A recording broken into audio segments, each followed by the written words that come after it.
Okay guys, let's talk about floor prep.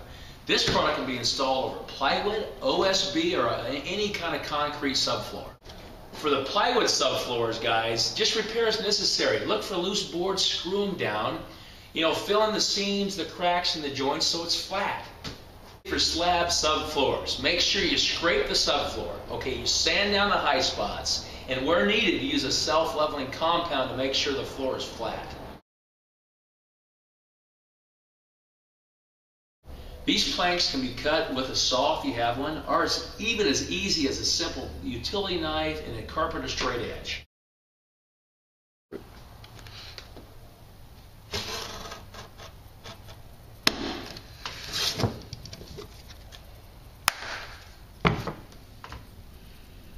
One of the most important factors of a successful installation on the vinyl plank are the end joints. And they must be installed first. To do it right, you must install the tongue into the groove at a low angle, 15 to 20 degrees. Simply install the tongue into the groove and click it down and make sure there's no gap in the joint. If there's any kind of gap, it's going to make for a poor installation.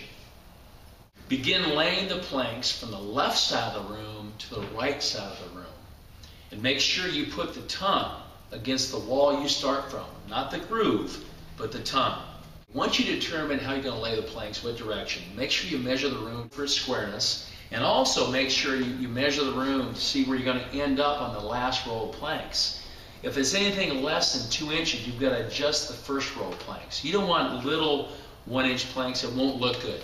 So that these planks are 6 inches wide, make sure you have at least 2 inches of plank to finish the job. If not, again, adjust the first row. Now that we talked about how we're going to lay the plank, the end joints, the cutting of the plank, let's lay the first row.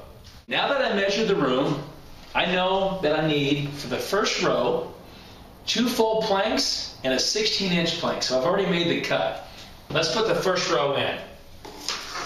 Again, you put the tongue against the wall you're working from. Okay? You put the end joint on with the second plank. And make sure there's no gap in any of the joints.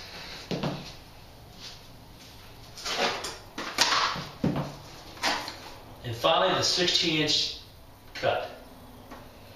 Okay, then I use our spacers to get that 5/16 of an inch expansion gap.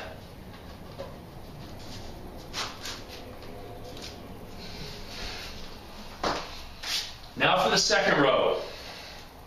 I've used part of the cut from the first row to start the second row. And remember, these have to be 8 inches or greater.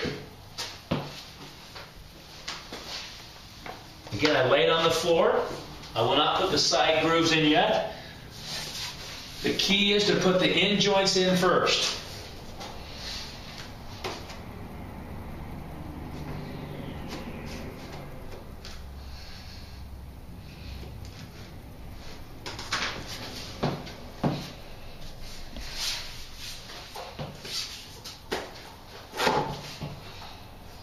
And it's an easy job for one, but if you have a helper, it's a little bit quicker. Okay, so all the end joints are together. Now you slide the second row at the 15 to 20 degree angle into the side groove. And again, make sure there's no gaps in any joint. Okay? And you apply a little bit of pressure. Just click it down. And there you have the second row. Guys, you just saw me finish row 2. We're going to do the same thing for row 3. Connect the end joints, then connect row 3 to row 2, and so on until the room is finished.